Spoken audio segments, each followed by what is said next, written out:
Hello बच्चों, आज की वीडियो के अंदर हम बात करने वाले हैं अपनी क्लास 11th के चैप्टर फर्स्ट की, जिसके अंदर आज मैं आप लोगों को बताऊंगा ब्रांचेस ऑफ अकाउंट क्या होती है, लिमिटेशंस क्या होती हैं और उसके एडवांटेज क्या होते हैं अकाउंटिंग के। तो जो बच्चे अभी तक थ्योरी पे फोकस नहीं कर रहे हैं तो आप लोगों को थ्योरी पे फोकस करना पड़ेगा, क्योंकि बिना थ्योरी के आप लोग अकाउंट्स में ज्यादा नंबर नहीं लेके आ पाओगे। केवल अगर आप लोग प्रैक्टिकल के भरोसे जाओगे, प्रैक्टिकल एग्जाम के अंदर आते हैं वो आपको पास करा देंगे, 60 नंबर तक आ जाएंगे, लेकिन कहीं ना कहीं जो है आप लोगों को थ्योरी के बिना आगे बढ़ना मुश्किल हो जाएगा। तो जो बच्चे अभी तक मेरे चैनल के ऊपर नए हैं, पहले आप लोग चैनल सब्सक्राइब कर लो ताकि आप लोग को आने वाली इस तरह की नोटिफिकेशन की वीडियो साथ साथ मिलती रहे। एक बच्चों छोटी सी बात, मैं आप लोग को केवल यहाँ पे टॉपिक समझा रहा हूँ। टॉपिक जो है मैं आप लोगों को लिखा होगा आप लोग की बुक में, उसी को मैं केवल आप लोग को समझाऊंगा एज ए कॉन्सेप्ट। मैं आपको यहाँ पे कोई किताबी ज्ञान नहीं देने वाला हूँ, केवल ये बताऊंगा कि इस टॉपिक के अंदर क्या होता है, जिससे कि आप लोग के दिमाग में कोई चीज सेट हो जाती है कि आपके दिमाग में एक टारगेट है, हाँ भाई इस टॉपिक का आंसर ये होगा, तो आप उसके बारे में अगर चीजों को पता होगा तो 4 लाइनें अपने आप से भी पेपर के अंदर बना के आ सकते हैं। तो उसी चीज की उसी टॉपिक के आज हम बारे में बात करने वाले हैं। तो बच्चों, मैंने इसकी जो है फर्स्ट वीडियो अकाउंट्स क्या होती है, इसकी बुक कीपिंग क्या होती है, अकाउंटिंग क्या होती है, वो सब मैंने आप लोगों को बता रखा है। तो आप लोग मेरे चैनल की प्लेलिस्ट के अंदर जाके देख सकते हो। चैप्टर नंबर 1 के अंदर आप लोगों को वीडियो मिल जाएगी। जो टॉपिक उस वीडियो में कवर नहीं हुए वो मैं इस टॉपिक के अंदर कवर कर रहा हूं। तो सबसे पहले बच्चों, ब्रांच ऑफ अकाउंटिंग। आप लोगों को पता है कि एक एक नंबर में अब जो है 20 क्वेश्चन जो आने लगे हैं 20 नंबर का, जो कि आसान भी होते हैं और कठिन भी होते हैं।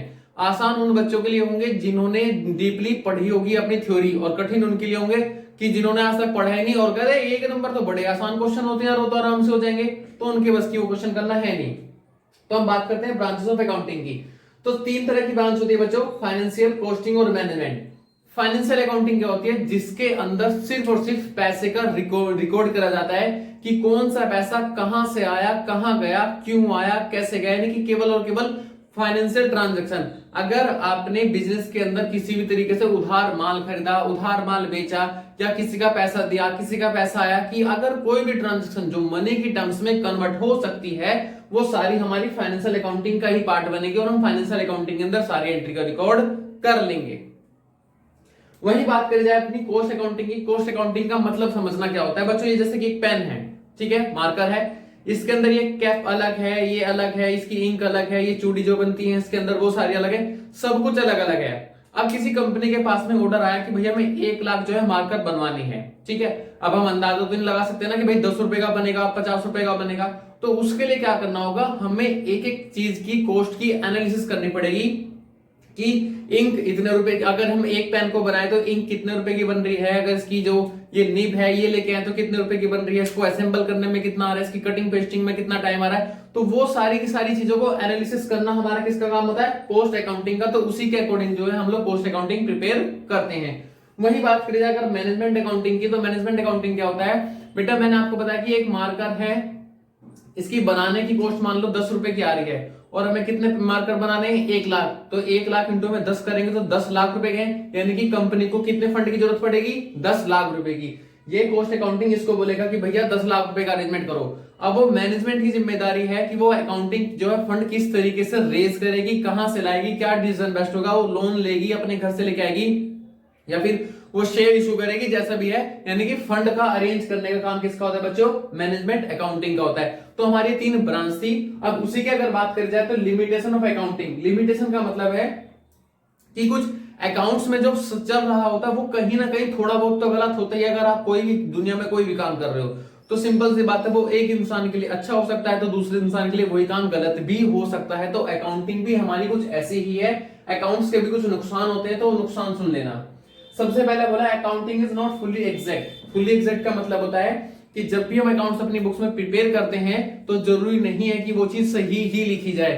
कई बार क्या होता है कि जैसे कि किसी ने जो स्लिप है, कोई खर्चा हुआ कंपनी के अंदर, वो खर्चा हुआ 100 रुपए का, लेकिन उसने जो है किसी से वो स्लिप 100 रुपए की ना भरवा के कितने की भरवा ली, 150 रुपए की। तो हम जो है एविडेंस बेस यानी कि सबूत के आधार पर हम अपनी बिजनेस के अंदर जो अकाउंटिंग रिकॉर्ड करते हैं, और हमारे पास जो स्लिप आई है वो कितने रुपए की आई है, 150 रुपए की। तो ये जो 50 रुपए एक्स्ट्रा लिखे गए हैं ये हमारे सही नहीं है, लेकिन फिर भी अकाउंट्स में शो करेंगे, तो हमारा फुल्ली एग्जैक्ट नहीं हो सकता। पहला पॉइंट। दूसरे पॉइंट की बात करें बेटा, accounting ignore qualitative element. Qualitative element का मतलब क्या होता है, अब मैं एक एम्प्लॉय है, मतलब कि एक बिजनेस है, उस बिजनेस के अंदर 10 एम्प्लॉय काम करते हैं, क्या 10 ही एम्प्लॉय जो है सेम मेहनत के साथ काम करते होंगे? नहीं, कोई उसमें से थोड़ा सा कम भी काम करता होगा और कोई ज्यादा भी काम करता होगा, ठीक है। तो काम जो है कम ज्यादा हो सकता है, लेकिन सबकी सैलरी कैसी है, मान के चलो इक्वल है।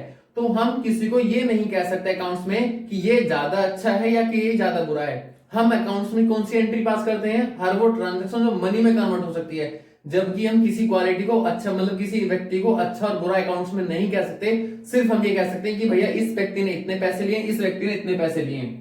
तो accounting ignores the qualitative element. Teacher तो सब पढ़ाते हैं, लेकिन कोई अच्छा हो सकता है, कोई बेकार हो सकता है, लेकिन जो फीस होती है टीचर तो सभी से चार्ज करता है ना एक जैसी। तो वो जो फीस है कि हम फीस को रिकॉर्ड करेंगे, लेकिन जो टीचर की अच्छाई है और बुराई है हम उसको बुक्स में रिकॉर्ड नहीं कर सकते।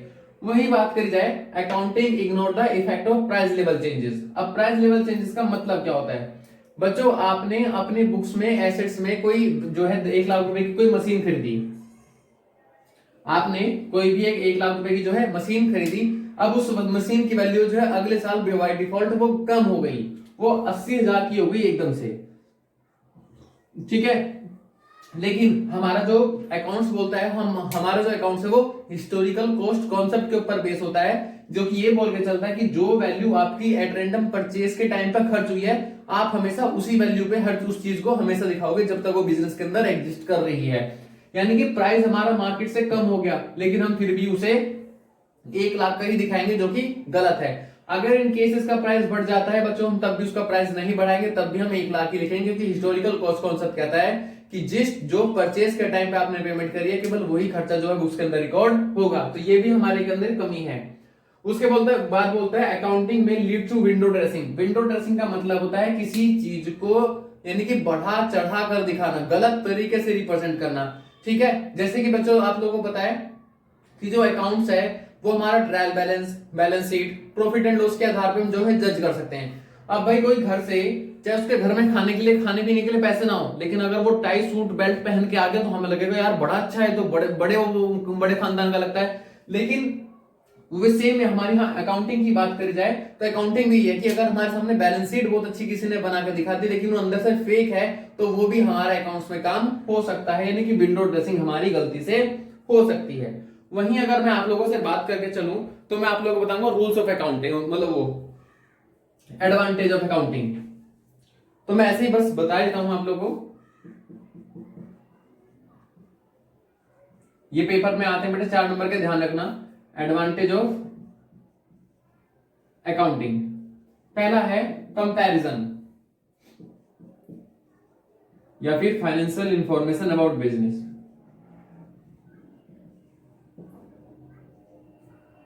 Financial information about business.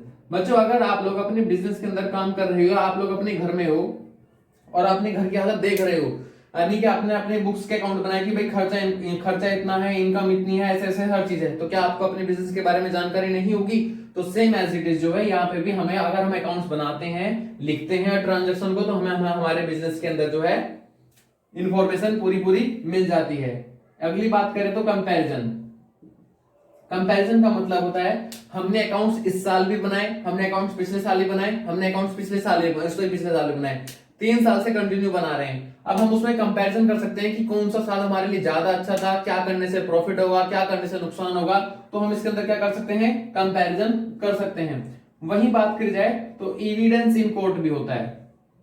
Evidence in court का मतलब है, कोर्ट क्या मांगती है? गवाह और सबूत, गवाह और सबूत। और हमारी अकाउंटिंग में जो चीज हमेशा रिकॉर्ड करी जाती है वो हमारी किसके काम आती है? एज अ सबूत, यानी कि एविडेंस के काम आती है। तो जो चीज हमने अपनी बुक्स ऑफ अकाउंट के अंदर जो भी ट्रांजेक्शन लिखी है उसे अप्रूव माना जाता है और उसे हम कोर्ट में भी जाके दिखा सकते हैं। उसके बाद है बेटा loan, facilitate loan. Facilitate loan का मतलब होता है कि अगर हमारा बिजनेस बहुत अच्छा है, ठीक है, हमारा बिजनेस अच्छा है, तो हम किसी बैंक में जा सकते हैं, किसी बैंक से जाके लोन ले सकते हैं, क्योंकि जो हमारी रिकॉर्डिंग है प्रॉफिट एंड लॉस की, बैलेंस शीट की, ट्रायल बैलेंस की, इन सब की चीजें जो अगर अच्छी हैं तो हमें कोई भी बैंक जो हमें लोन दे देगा, उसमें कोई भी दिक्कत नहीं होगी। तो ये बच्चों आज के मेरे टॉपिक थे। तो जिन बच्चों को मेरा चैनल अच्छा लगा हो या वीडियो अच्छी लगी हो वो चैनल सब्सक्राइब कर ले, वीडियो को लाइक करें, ताकि आप लोग को आने वाली नोटिफिकेशन जो है टाइम टू टाइम मिलती रहे। सो आज के लिए thank you, ta-ta bye bye, see you.